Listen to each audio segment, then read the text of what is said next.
The date is Friday the 13th in May of 1994.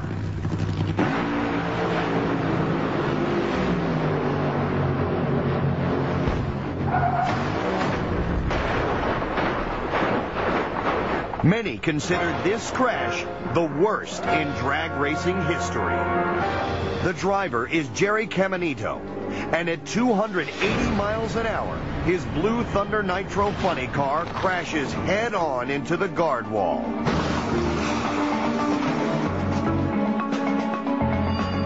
How anyone could possibly live through that impact is a mystery.